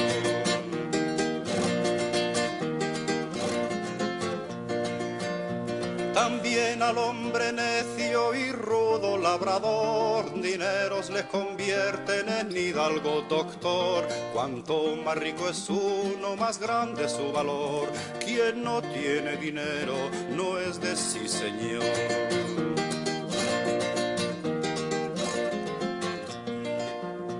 Y si tienes dinero tendrás consolación, placeres y alegrías y del Papa ración. Comprarás paraíso, ganarás la salvación. Donde hay mucho dinero hay mucha bendición.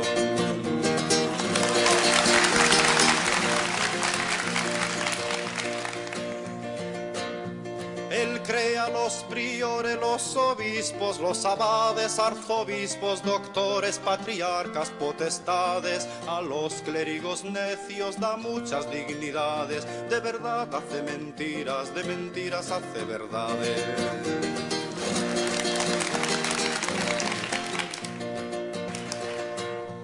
Dicen frailes y clérigos que aman a Dios servir, mas si huelen que el rico está para morir y oyen que su dinero empieza a retiñir, por quien ha de cogerlo empiezan a reñir.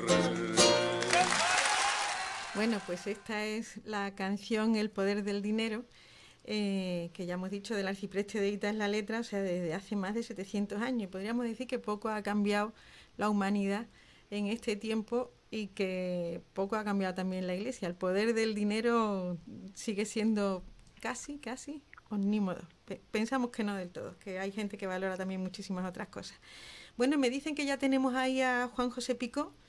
Hola, Juan José. ¿Qué hay? Buenas tardes. Hola. Mira, vamos a presentarte un poquito. Tú eres de la asociación Europa Laica, que promueve la separación Iglesia-Estado y defiende pues la libertad de conciencia de todo el mundo y la posibilidad de que cada uno, bueno, sería el pluralismo ideológico en pie de igualdad para cualquier persona, ¿no? Ese es el objetivo. Entonces, como vosotros estáis muy encima y como que tenéis un observatorio de cómo se va llevando este objetivo de esta pluralidad y la libertad de conciencia, pues yo creo que eres una persona muy apropiada para decirnos, por ejemplo, lo primero, la visión general de la influencia de la Iglesia Católica en estos momentos en la sociedad española. ¿Cómo lo ves?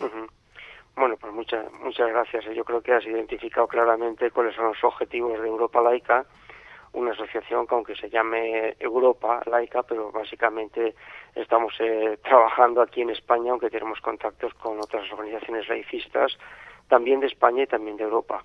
Y el objetivo fundamental pues es el que has comentado tú, es decir, lógicamente buscar una libertad de conciencia y una separación de Iglesia-Estado en el sentido de entender que las creencias, y más de tipo religioso, pertenecen al ámbito privado y no al ámbito público. Y mirándolo bajo ese punto de vista, porque ahora la situación en España pues es una situación de un Estado formalmente aconfesional, según se indica en el artículo 16 de la Constitución, pero con tal de que rascas un poquito, y no falta rascar mucho, pues te das cuenta de que realmente pues todavía subsisten en toda la legislación y en los comportamientos culturales y también de las administraciones, fundamentalmente, pues toda esta reminiscencia del nacionalcatolicismo que venimos arrastrando por los siglos de los siglos, con breves periodos como fue, por ejemplo, la Segunda República. Y en ese marco, pues es donde chirrían todo esto de la que existe esa separación de la Iglesia y el Estado en distintos aspectos que podemos comentar. No existe tampoco una verdadera libertad de conciencia, como mucho pues está regulado por ley, una ley de libertad religiosa, con lo cual pues realmente te quedas a mitad, sobre todo por las personas que no somos creyentes o que participan de otro tipo de creencias. Y claro, pues todo esto pues redunda en determinados aspectos de la legislación, en la financiación, en la educación, en el simbolismo, que realmente pues hacen que la igualdad esa que se predica pues que no sea realmente efectiva, o en todo caso que queda muchísimo por mejorar.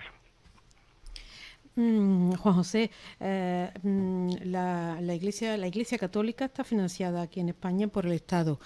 ¿Qué nos puedes decir de eso? ¿Qué te parece? ¿Cómo lo ves? ¿En comparación con otros países? Sí, bueno, yo creo que el tema de la financiación de la Iglesia es uno de los aspectos estos de cómo la Iglesia está incrustada en todo lo que es lo público cuando tiene que estar en lo privado. Y entendiendo de que esta incrustación de la Iglesia en lo público pues es responsabilidad de los gobiernos de turno, es decir, los gobiernos y a todos los niveles, es decir, no solamente del gobierno central, sino también del gobierno de las autonomías y de los municipios. A nivel del gobierno central, pues básicamente son todas las legislaciones amplias, como puede ser todo el tema de la financiación, ¿no? Y en el tema de la financiación, pues está claro que la Iglesia, que es una sociedad tremendamente rica, el primer propietario inmobiliario de bienes en España de todo tipo, además de hablar de otros aspectos culturales, de patrimonio, artístico, etcétera, etcétera, emisoras de radio, pues sigue recibiendo una alta financiación por parte del Estado. Con este beneplácito de que todos los españoles, seamos católicos o no seamos católicos o de otras creencias, pues estamos financiando a través de distintas vías el funcionamiento de la Iglesia Católica. Aparte, repito, de los propios recursos que la propia Iglesia obtiene por sí mismos, que no son pocos, repito, porque es un lobby económico. Me parece que el más conocido es el tema... Dime, no, sí, sigue. No, porque yo creo que he leído en algún sitio que la Iglesia en el último año puede haber recibido entre las exenciones y el dinero efectivo que recibe unos 10.000 millones de euros. ¿Sí?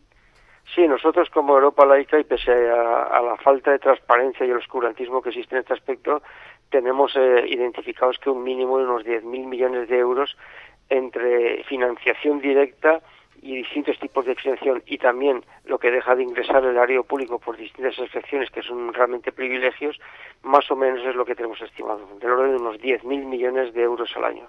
De esta parte, la parte más conocida, que yo creo que todos los ciudadanos lo conocen porque la sufren en la declaración de la renta, es la famosa X, que está en los impresos y que se puede voluntariamente apuntar ahí, y que por esa vía pues la Iglesia recibe directamente del orden de unos 250 millones de euros cada año. Claro, esto comparado con los 10.000 millones, dice, ¿por dónde están los demás? Dice, pues que claro, es que los demás pues tienen, repito, otras vías. Esto del IRPF proviene de estos acuerdos que hay entre el Estado español y el Vaticano de 1979, unos acuerdos que nosotros estimamos que son claramente preconstitucionales y por lo tanto de dudosa legitimidad e incluso legalidad internacional.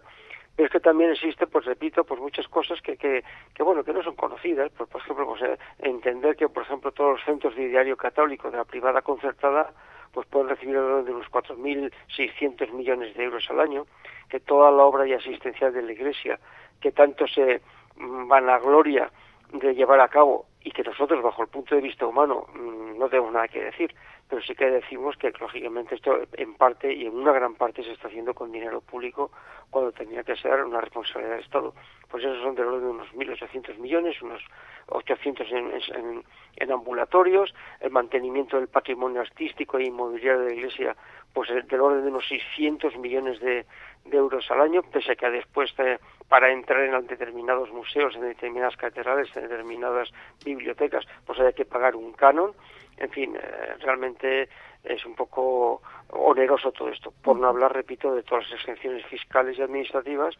El capítulo más novedoso es el tema del IBI, que no es un beneficio exclusivo de la Iglesia, pero también, y sobre todo si mencionamos desde Europa Laica el tema del IBI de la Iglesia, repito, no es porque sea el único de ellos, sino precisamente porque al ser el mayor propietario inmobiliario de España es donde tiene la mayor privilegio en ese aspecto, del orden de unos 700 millones de euros que se dejan de ingresar al erario público por esa excepción que tiene por los acuerdos con la Santa Sede. Por no hablar sobre el tema del impuesto sobre el patrimonio, no paga por el impuesto de obras, no paga por el impuesto de sociedades, no paga por el tema de las donaciones, en fin, y todo eso pues hace la friolera de otros 1.000 millones, en fin, sumando todo esto, cifras que se pueden encontrar en nuestra página de Internet, en nuestros análisis que todos los años publicamos estas cifras con un documento explicativo, pues hace esta friolera, ya repito, de más de 10.000 millones al año. Efectivamente. Y claro, por completo. Sí. Por completar todo esto choca pues con este estado confesional que tenemos y sobre todo choca con el creciente grado de secularización que existe en la sociedad española. Es decir, no se entiende en otras sociedades que pudieran ser tremendamente católicas o que todo el mundo lo fuera, pues bueno, no sé, yo creo que tampoco estoy justificado, pero es que en España eso ya no es así. Yo tengo delante de mí ahora mismo el barómetro del Centro de Investigación Sociológica, es un dato oficial del Estado, de enero del 2014, ha publicado también el de abril, pero me estoy refiriendo al de enero, por lo que después te comentaré, y aquí pues se declaran, españoles que se declaran católicos, redondeando cifras, el 70%, por más de que evidentemente en la franja de edad de 18 a 34 años solamente el 53%. Pero claro, si se indaga un poco más en la siguiente pregunta que hace el barómetro del CIE, dice, bueno, ¿y todos estos católicos cuáles de verdad practican? O dicho al revés, ¿cuáles casi nunca practican la religión católica? Y dice, pues de orden de un 60%. Dice, de este 70%, un 60% ni lo practica.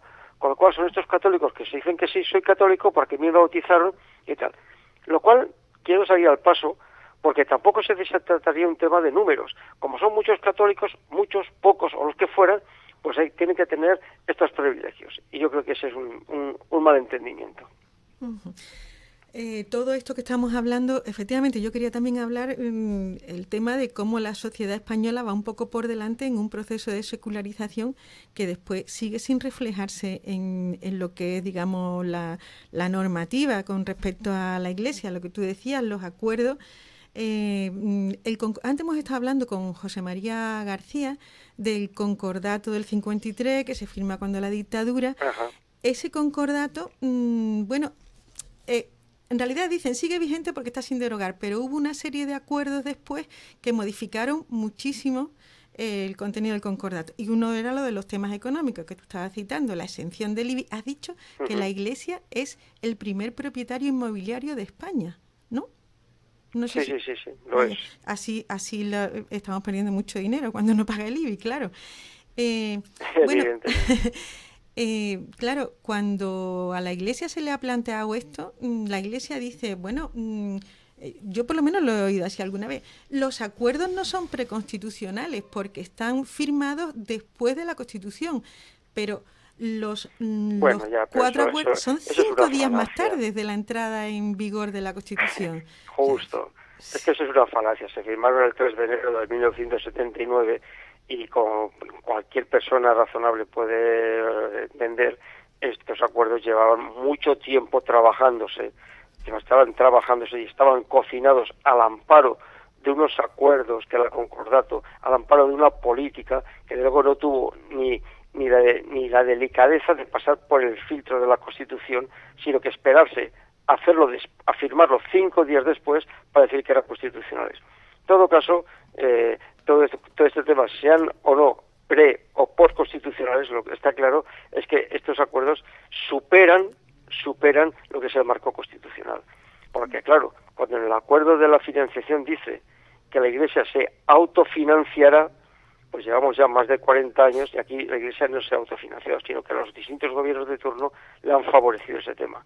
Cuando en esos acuerdos se dice que la enseñanza de la religión cristiana formará parte de la ética de la enseñanza pública, ya no solamente de la enseñanza privada que pudiera existir, enseñanza pública, pues realmente es que eso choca contra cualquier elemento mínimamente democrático y de libertad y de igualdad. Y choca, evidentemente, como comentabas, sobre el tema de la secularización. Yo tengo, por ejemplo, fíjate, esto que te comentaba, esta evolución del barómetro del CIS, en los últimos 7 años, de 2007 al 2014, las personas que se declaraban católicas han bajado un 5%, las personas que casi nunca practican, pese a declararse católicas, ha aumentado un 11%, esto es en la juventud, es brutalmente superior estos porcentajes en el tema de una disminución de otro tal. Entonces, yo creo que hay que romper esta dinámica de hablar de que cuando se habla por creencias, siempre todo el mundo entendemos que son creencias religiosas. Cuando se habla de libertad religiosa, hay que empezar a hablar de libertad de conciencia, y en la libertad de conciencia entra la libertad de pensamiento, y en la libertad de pensamiento entran las ideologías o las no ideologías, pero no necesariamente religiosas. Yo creo que ese aspecto, estamos aquí muy atados por el tema de los acuerdos, unos acuerdos que la Iglesia también dice que son de rango internacional y por lo tanto no se pueden romper, pero como cualquier cosa son decisiones políticas. Mira. Y aquí en España pues ha faltado por todos los gobiernos y a todos los niveles voluntad política de hacerlo cumplir. No solamente el tema de la financiación, sino el tema de ordenanzas y de todo. Ajá. Porque es que también a nivel municipal las actitudes, no hay ninguna legislación. Mira, te voy a poner un ejemplo. Mira, perdona, porque nos van quedando 3 minutos de programa. Es que hoy vamos un poquito. Entonces, yo sí quería un poquito para cerrar el tema. Ahora mismo estamos en un retroceso. Otra vez gente del PSOE que se presenta a secretaria general empieza a volver a hablar de la denuncia o la petición de derogación del concordato. Pero la pregunta clave, como siempre, ¿por qué estamos en esta situación? ¿Por qué la Iglesia sigue manteniendo esas prerrogativas que ya hemos dicho en la enseñanza, ahora más todavía en la enseñanza, en el tema económico? ¿Por qué? Porque nosotros desde Memoria Histórica decimos, nunca se desmontó la estructura, o sea, sí se ha tocado, pero la estructura general no ha habido quien se atreva a tocarla con respecto a los privilegios que tuvo durante la dictadura. Sigue siendo un ente bastante intocable. ¿Tú cómo lo ves? Yo en mi opinión sería dos puntos claves. Por una parte, todo el atraso cultural que llevamos en este país, evidentemente tiene en esta intromisión de la Iglesia su caldo de cultivo, y esto pues tiene su tiempo también de salida. Y la segunda parte también, y eso lógicamente es un elemento, segunda parte es el tremendo poder económico que tiene la Iglesia, porque es un lobby económico. Y pese a eso, lo que está claro es que de la noche a la mañana no se puede pasar hacia un Estado laico, que es lo que nos gustaría y con lo que debería ser, pero sí que se puede ir avanzando hacia ese Estado laico, con legislaciones y también con actitudes, porque no todo depende de la ley. Te iba a comentar el tema del alcalde de Zaragoza. El alcalde de Zaragoza, señor Bello, del Partido Socialista, ninguna ley le obliga a que tenga que salir en las procesiones, ninguna ley le obliga a que tenga que jurar y tener en su ayuntamiento el crucifijo. Sin embargo, son actitudes en muchos gobiernos, incluso de llamados de izquierda, que eso hay que cambiarlo. Entonces yo creo que el problema que ha tenido este país con los distintos gobiernos de turno, que en lugar de avanzar hacia el Estado laico, ha habido un retroceso, sí. Y con el Partido Popular todavía mucho mayor retroceso, con lo cual aquí lo que se necesita es una ruptura claramente con todas las cosas adquiridas y avanzar hacia el Estado laico. Bueno, Juan José, nos tenemos que ir, es una lástima, pero muchas gracias, esperamos encontrarnos otra vez. Aquí estamos María Luisa López y yo. Gracias por estar con nosotros. Y nada, nos vemos en otro momento. Gracias por participar. Pues suerte por vuestro programa y adelante. Adiós, hasta otra vez. ¿Da tiempo? Bueno, recordaros la concentración de este último sábado del mes a las 12 de la mañana en la Plaza de la Gavidia, de familiares y asociaciones de memoria histórica. Buenas tardes. Nos vemos otra vez dentro de 2 martes, el 8 de julio, como siempre, de 6 a 7, aquí en Radiópolis, en el 88.0 de FM. Hasta entonces, salud y memoria.